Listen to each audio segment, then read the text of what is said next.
Hello दोस्तों, तो कैसे हैं आप सभी। आई होप आप सभी अच्छे होंगे। मैं आपका अपने YouTube channel totally GK sauce में स्वागत करता हूं। तो जैसा कि आपको मालूम है, हमने HP TET psychology preparation start कर दी है। यह हमारी क्लास 2 रहेगी तथा इस वीडियो में भी हम 30 एमसीक्यू क्वेश्चन को सॉल्व करेंगे तथा हर एक क्वेश्चन को डिटेल से समझेंगे और सभी के सभी क्वेश्चन प्रीवियस एग्जाम में भी पूछे जा चुके हैं। तो आप अपना कॉपी और पेन लेके बैठ जाओ। जो भी थ्योरीज मैं आपको बताऊंगा आप उन्हें जरूर से नोट कर सकते हैं। अगर आपको इस वीडियो की पीडीएफ चाहिए होगी तो आप मेरे दिए गए नंबर पर व्हाट्सएप मैसेज या कॉल कर सकते हैं। तो वीडियो को ज्यादा लंबा न करते हुए शुरू करते हैं आज की वीडियो अच्छी लगे तो चैनल को जरूर से सब्सक्राइब करें, वीडियो को लाइक करें और शेयर करना बिल्कुल ना भूलें। तो हमारा फर्स्ट क्वेश्चन है, निम्नलिखित में से कौन सी गार्डनर द्वारा दिए गए बुद्धि का एक प्रकार नहीं है। तो गाइस आपको याद होगा, मैंने अपनी फर्स्ट क्लास में आपको बताया था कि गार्डनर जो है इसने बहुबुद्धि सिद्धांत यानी कि मल्टीपल इंटेलिजेंस थ्योरी दी है और इसने बुद्धि के 9 प्रकार बताए हैं। उन्हीं से रिलेटेड हमारा ये क्वेश्चन है। हमारे पास ऑप्शन दी गई है संगीतीय बुद्धि, भाषाई बुद्धि, सृजनात्मक बुद्धि या फिर तार्किक एवं गणितीय बुद्धि। तो गार्डनर के द्वारा बताए गए बुद्धि के प्रकार में सृजनात्मक बुद्धि जो है यह शामिल नहीं है। गार्डनर ने बुद्धि के 9 प्रकार बताए हैं और 3 हमारे पास है, संगीतीय बुद्धि, भाषाई बुद्धि, तार्किक एवं गणितीय बुद्धि। इसके अलावा आप याद रखना देशिक स्थानिक बुद्धि, शारीरिक गणितिक बुद्धि, व्यक्तिगत आत्मन बुद्धि यानी कि पर्सनल सेल्फ इंटेलिजेंस, व्यक्तिगत अन्य बुद्धि यानी कि पर्सनल अदर इंटेलिजेंस, प्रकृतिवादी बुद्धि और अस्तित्ववादी बुद्धि। इन सभी को आप अच्छे से याद रखेंगे क्योंकि क्वेश्चन कहीं से भी बन सकता है। नेक्स्ट क्वेश्चन है, सीखना विकास की प्रक्रिया है, कथन किसके द्वारा कहा गया। हमारे पास ऑप्शन दी गई है वुडवर्थ, स्किनर, योकम या फिर डॉक्टर मैके। तो इस क्वेश्चन का राइट आंसर रहेगा वुडवर्थ। विकास जो है यह एक सतत प्रक्रिया है जो कि निरंतर चलती रहती है। अगर बात करें स्किनर की तो इसके बारे में मैं आपको फर्स्ट वीडियो में बता चुका हूं, लेकिन आप फिर भी याद रखना, इसने the behaviour of organism book लिखी है। क्या किया है? The behaviour of organism book लिखी है और इन्होंने क्रिया प्रसूत अनुबंधन सिद्धांत, नैमित्तिक सिद्धांत, सक्रिय अनुक्रिया सिद्धांत, क्रियात्मक प्रतिबद्धता सिद्धांत, ये सभी जो है ये स्किनर के द्वारा दिए गए हैं। नेक्स्ट क्वेश्चन है, डैश डैश के अनुसार हम जीवन की प्रत्येक अवस्था में एक विशेष मनोसामाजिक दुविधा का सामना करते हैं। तो यह किसने कहा था? हमारे पास ऑप्शन दी गई है James Coleman, Eric Erikson, Lawrence Kohlberg या फिर सिगमंड फ्राइड। तो इस क्वेश्चन का राइट आंसर रहेगा option B, Eric Erikson. Eric Erikson के बारे में मैंने आपको अपनी फर्स्ट वीडियो में बिल्कुल डिटेल से बताया था। अगर आपने अभी तक वो वीडियो नहीं देखी है तो इस वीडियो के बाद आप उस वीडियो को जाके भी अच्छे से देख सकते हैं। अब बात कर लेते हैं सिगमंड फ्राइड की। तो सिगमंड फ्राइड जो है इन्होंने व्यक्तित्व के 3 भाग बताए हैं। किसके? व्यक्तित्व के 3 भाग बताए हैं, इड, ईगो और सुपर ईगो, जिन्हें हम इदम, अहम और पराहम भी कहते हैं। इसको भी आप अच्छे से याद रखना। नेक्स्ट क्वेश्चन है, मॉडलिंग का संप्रत्यय दिया गया है। हमारे पास ऑप्शन दी गई है अल्बर्ट बंदूरा के द्वारा, जेबी वॉटसन के द्वारा, फ्राइड के द्वारा या फिर वाइगोत्स्की के द्वारा। तो इस क्वेश्चन का राइट आंसर रहेगा ऑप्शन ए, अल्बर्ट बंदूरा के द्वारा। अल्बर्ट बंदूरा से आप याद रखना, इन्होंने सोशल लर्निंग थ्योरी यानी कि सामाजिक शिक्षण सिद्धांत दिया है। ठीक है। अगर बात करें जेबी वॉटसन की तो जेबी वॉटसन जो है इन्हें व्यवहारवाद का जनक कहा जाता है। ठीक है। फ्राइड के बारे में मैंने आपको बता दिया। अब बात करते हैं वाइगोत्स्की के बारे में। तो वाइगोत्स्की जो है इन्होंने सामाजिक सांस्कृतिक सिद्धांत, कौन सा? सामाजिक सांस्कृतिक सिद्धांत, जिसको निकट विकास के क्षेत्र यानी कि zone of proximal development, ZPD के नाम से जाना जाता है। क्या बताया मैंने? जेडपीडी यानी कि जोन ऑफ प्रॉक्सिमल डेवलपमेंट के नाम से जाना जाता है। इनको आप अच्छे से याद रखना। नेक्स्ट क्वेश्चन है, निम्नलिखित में से कौन सा अर्जित प्रेरक का उदाहरण नहीं है। हमारे पास ऑप्शन दी गई है अभिवृत्ति, रुचि, जिज्ञासा या फिर भूख। तो इस क्वेश्चन का राइट आंसर रहेगा ऑप्शन डी, भूख। नेक्स्ट क्वेश्चन है, पियाजे के अनुसार 2 से 7 वर्ष के बीच का बालक संज्ञानात्मक विकास की डैश डैश अवस्था में है। हमारे पास ऑप्शन दी गई है पूर्व सक्रियात्मक अवस्था, औपचारिक सक्रियात्मक अवस्था, मूर्त सक्रियात्मक अवस्था या फिर संवेगी पेशीय अवस्था। तो इस क्वेश्चन का राइट आंसर रहेगा ऑप्शन ए, पूर्व सक्रियात्मक अवस्था। तो गाइस पियाजे के बारे में भी मैंने आपको अपनी फर्स्ट वीडियो में बता दिया है। पियाजे से याद रखना कि इन्होंने संज्ञानात्मक विकास यानी कि कॉग्निटिव डेवलपमेंट की थ्योरी दी है, और जिसमें इन्होंने बालक में बुद्धि के विकास को 4 अवस्थाओं में बांटा है। कितनी अवस्थाओं में? 4 अवस्थाओं में। पहली रहेगी आपकी संवेगी पेशी अवस्था, जिसे कहा जाता है सेंसरी मोटर स्टेज। ये 0 से 2 वर्ष के बच्चों के लिए है, ठीक है। दूसरी है पूर्व सक्रियात्मक अवस्था, जिसे कहते हैं प्री ऑपरेशनल स्टेज। यह 2 से 7 वर्ष के बच्चों के लिए है। तीसरी है हमारी कॉन्क्रीट ऑपरेशनल स्टेज, जिसे बोलते हैं मूर्त सक्रियात्मक अवस्था। यह 7 से 11 वर्ष के बच्चों के लिए है। और लास्ट है औपचारिक सक्रियात्मक अवस्था, जिसे कहा जाता है फॉर्मल ऑपरेशनल स्टेज। यह 11 से 15 वर्ष के बच्चों के लिए है। तो आप इन्हें अच्छे से याद रखना। नेक्स्ट क्वेश्चन है, विकास डैश डैश से डैश डैश की ओर बढ़ता है। हमारे पास ऑप्शन दिए है सामान्य से विशिष्ट, जटिल से कठिन, विशिष्ट से सामान्य, या फिर लास्ट ऑप्शन साधारण से आसान। तो इस क्वेश्चन का राइट आंसर रहेगा ऑप्शन ए, सामान्य से विशिष्ट। विकास जो है वह निरंतर गति से चलता रहता है। नेक्स्ट क्वेश्चन है, नवीन जानकारी को शामिल करने के लिए वर्तमान स्कीमा यानी कि अवधारणा में बदलाव की प्रक्रिया डैश डैश कहलाती है। हमारे पास ऑप्शन दी गई है अनुकूलन, आत्म शांतकरण, समायोजन, या फिर अकेंद्रिता। तो इस क्वेश्चन का राइट आंसर है ऑप्शन सी, समायोजन। नेक्स्ट क्वेश्चन है, डैश डैश यह विचारधारा है कि सभी बच्चों को एक नियमित विद्यालय व्यवस्था में समान शिक्षा प्राप्त करने का अधिकार हो। हमारे पास ऑप्शन दी गई है मुख्य धारा शिक्षा, विशेष शिक्षा, बहुसांस्कृतिक शिक्षा, या फिर समावेशी शिक्षा। तो इस क्वेश्चन का राइट आंसर है ऑप्शन डी, समावेशी शिक्षा। नेक्स्ट क्वेश्चन है, सृजनात्मकता को डैश डैश की अवधारणा से संबंधित माना जाता है। हमारे पास ऑप्शन दिया स्फटिक बुद्धि, अभिसरित बुद्धि, विविध बुद्धि, या फिर द्रव, या आप कह सकते हैं तरल बुद्धि। तो इस क्वेश्चन का राइट आंसर है ऑप्शन सी, विविध बुद्धि। नेक्स्ट क्वेश्चन है, ईदम निर्देशित होता है। हमारे पास ऑप्शन दिया है सुखवादी सिद्धांत द्वारा, वास्तविकता सिद्धांत द्वारा, आदर्शवादी सिद्धांत द्वारा, या फिर लास्ट ऑप्शन सामान्य सिद्धांत द्वारा। तो इस क्वेश्चन का राइट आंसर है ऑप्शन ए, सुखवादी सिद्धांत द्वारा। नेक्स्ट क्वेश्चन है, निम्नलिखित में से कौन सीखने के गेस्टाल्ट सिद्धांत से संबंधित है। हमारे पास ऑप्शन है पावलोव, सिकनर, थॉर्नडाइक, या फिर कोहलर। तो इस क्वेश्चन का राइट आंसर रहेगा ऑप्शन बी, सिकनर।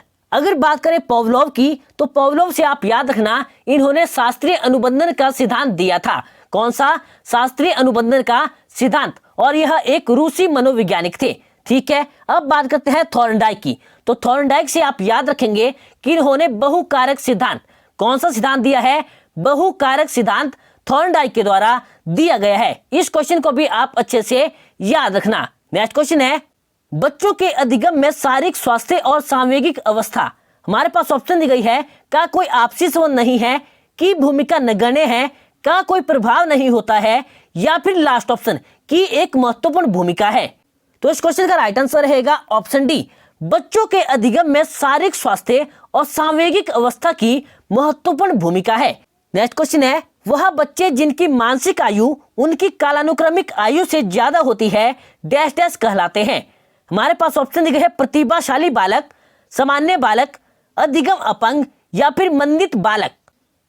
तो इस क्वेश्चन का राइट आंसर रहेगा ऑप्शन ए, प्रतिभाशाली बालक। नेक्स्ट क्वेश्चन है, एक 10 वर्ष के बालक की बुद्धि लब्धि कितनी होगी जिनकी मानसिक आयु 12 वर्ष है?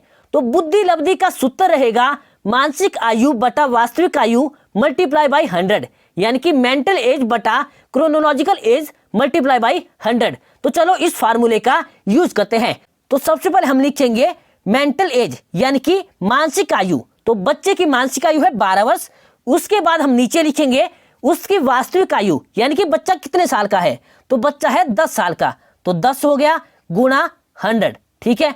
0 से 0 कट हो गई, और 12 गुना 10 करेंगे तो हमारे पास आएगा 120। तो इस क्वेश्चन का राइट आंसर रहेगा ऑप्शन सी। नेक्स्ट क्वेश्चन है, पूर्व अनुभव के आधार पर संवेदना को अर्थ प्रदान करना कहलाता है। हमारे पास ऑप्शन दिए है संवेदना, प्रत्यक्षीकरण, अभिप्रेरणा, या फिर परिकल्पना। तो इस क्वेश्चन का राइट आंसर है ऑप्शन बी, प्रत्यक्षीकरण। नेक्स्ट क्वेश्चन है, निम्नलिखित में से कौन सा बुद्धि का सिद्धांत नहीं है? हमारे पास ऑप्शन दिया है एक कारक सिद्धांत, द्विकारक सिद्धांत, प्रत्यगमन का सिद्धांत, या फिर बहुकारक सिद्धांत। तो इस क्वेश्चन का राइट आंसर रहेगा ऑप्शन सी, प्रत्ययगमन का सिद्धांत। अगर बात करें एक कारक सिद्धांत की यानी कि यूनिफैक्टर या वन फैक्टर थ्योरी की, तो यह बीने के द्वारा 1911 में दी गई है। किसके द्वारा दिया गया है एक कारक सिद्धांत? बीने के द्वारा 1911 में। अब बात करते हैं द्विकारक सिद्धांत। तो द्विकारक सिद्धांत यानी कि बाई फैक्टर थ्योरी या टू फैक्टर थ्योरी जो है, यह चार्ल्स स्पीयरमैन के द्वारा दी गई है। किसके द्वारा? चार्ल्स स्पीयरमैन के द्वारा। उन्होंने बुद्धि के 2 प्रकार बताए हैं। कितने प्रकार बताए? बुद्धि के 2 प्रकार। उनके कहना था कि मानसिक कार्य को करने के लिए 2 प्रकार की मानसिक योग्यताओं की जरूरत होती है। कितने प्रकार की? 2 प्रकार की मानसिक योग्यताओं की जरूरत होती है। यह 2 कौन से हैं? पहला है आपका प्रथम सामान्य मानसिक योग्यता।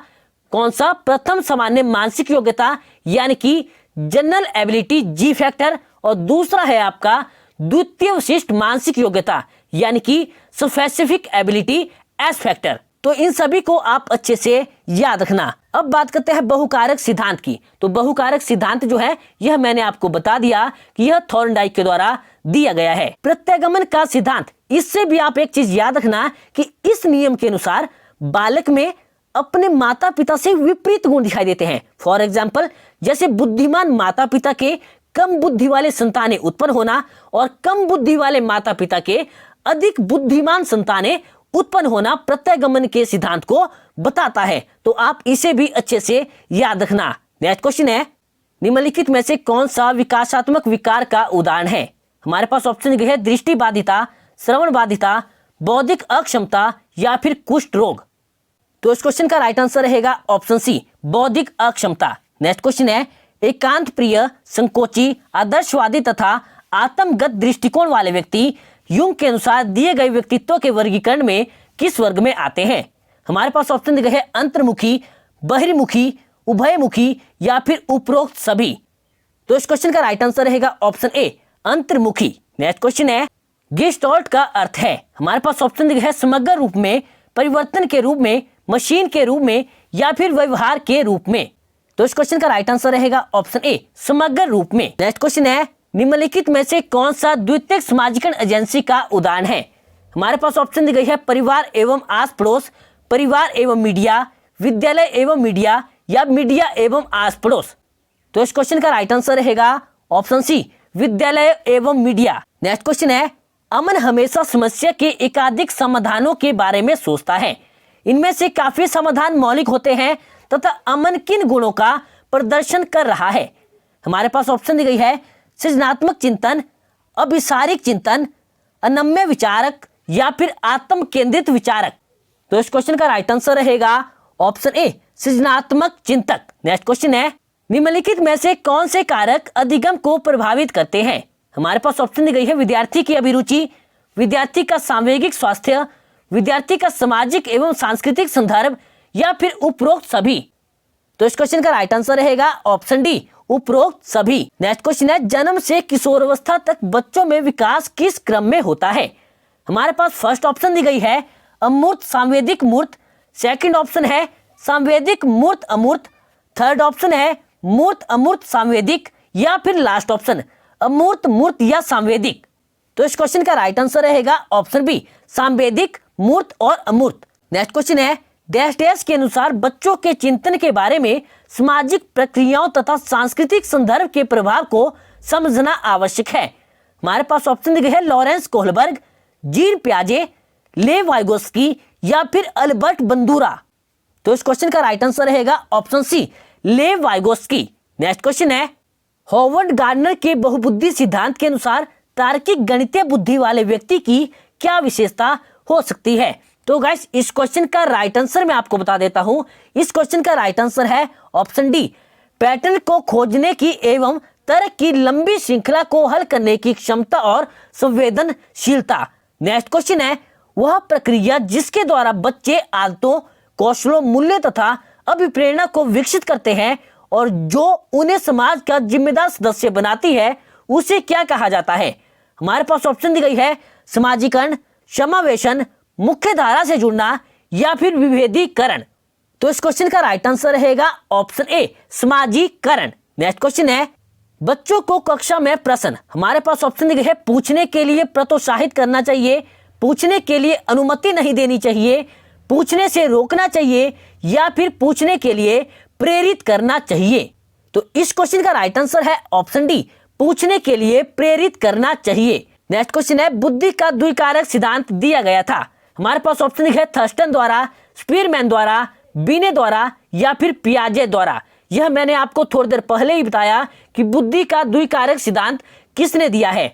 तो बुद्धि का द्विकारक सिद्धांत दिया है स्पीयरमैन के द्वारा। हमारा आखिरी क्वेश्चन है, रिवेंस प्रोग्रेसिव मैट्रिसेस परीक्षण मापन करता है। हमारे पास ऑप्शन दी गई है व्यक्तित्व का, पढ़ने की क्षमता का, बुद्धि का या फिर अभिक्षमता का। तो इस क्वेश्चन का राइट आंसर रहेगा ऑप्शन ए, व्यक्तित्व का। तो दोस्तों ये थी हमारी आज की वीडियो। आई होप आपको वीडियो अच्छी लगी होगी। वीडियो अच्छी लगी हो तो प्लीज जरूर से चैनल को सब्सक्राइब करें, वीडियो को लाइक करें और शेयर करना बिल्कुल ना भूलें। और इसी के साथ मिलते हैं नेक्स्ट क्लास में।